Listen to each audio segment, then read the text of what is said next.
Cool. 3 wins in a row, man. Just how do you feel about how everything unfolded tonight? Man, awesome. I cannot believe I couldn't get that finish in the second round. The head kick landed great, but the clinch knees were great, and the spinning back fist hit even harder than the kick. And I'll tell you, Max Griffin's super tough. We knew that going in, that we had seen some fights where he'd been hurt and recovered really well. And so, yeah, I was very happy to get the win. I took very little damage, too. And my friend Ryan Spann just won by guillotine, and we were having some fun. And Ryan officially has the best guillotine in Fortis.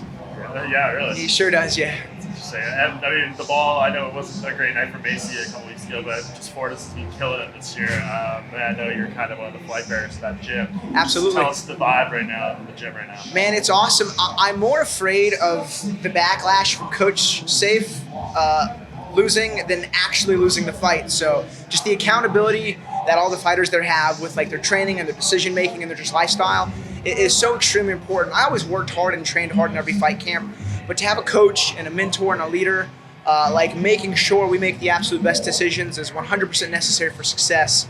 And he does such a good job bringing like the team together, and it's so much fun. I'm so happy to represent that team.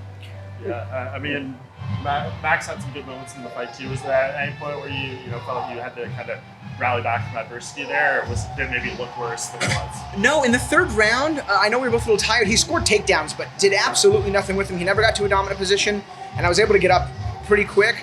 And then he had a couple of good punches that had moved me, but I have a pretty good natural tendency to like move my head in the direction of punches, so it doesn't have like a crashing impact. And I really felt my jab sticking in strong, and I saw the visible damage, and was very happy to land that left high kick. That was a move I had used a lot earlier in my career and kind of left it out.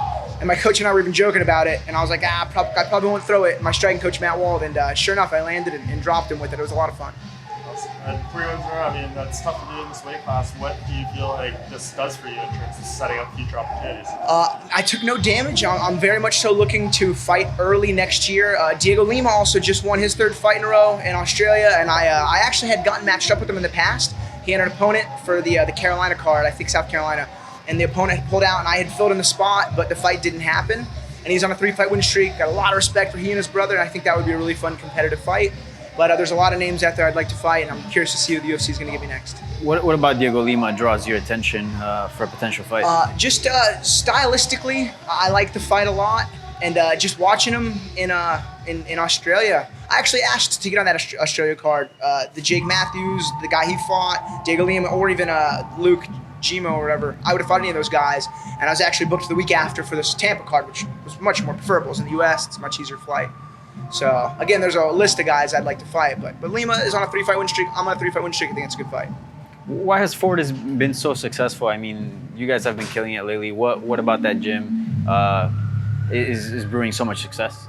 Having good training partners is always important, and that you can find in a lot of different places. But again, it's Coach Safe.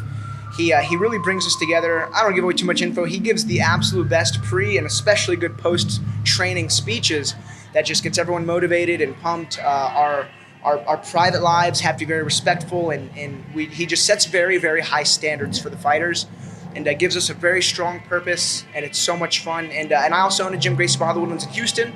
So for these fight camps, I drive up to Dallas in the beginning of each week, do my super hard work, come home, recover, and then I focus on all the technical aspects with my jiu-jitsu instructor, Joe Heinen, and Carlos Martinez, and then my kickboxing coach, Matt Wald. And I run my gym in Houston. I love all my students dearly, and it's such a good, refined system of technical work later in the week and super hard game plan and pacing work with Fortis at the beginning of the week. Yeah. And I think it's a really good blend and balance. And how important is it to have like a really good gym there in Texas, right close to you? Because most of the gyms are in California, New York, Florida, but not in Texas. And now you have a solid gym in Texas. Yeah, Dallas is about a 3-hour drive north of my house, and I've made that drive 50 times now. It's an easy drive. I actually enjoy the time. It's quiet. I get to listen to my crazy metal, and man, it's just so much fun. I feel like I'm in such a good spot in my martial arts journey and career right now, and I'm very excited to see what happens in the future. What's in your metal playlist? Mostly I'm on Marth, and they're coming to Houston next week, and I get to meet them. I hit them up on Instagram. The only time I use my UFC credit is to meet my metal bands, and so I'm happy to go do that next week. Nice.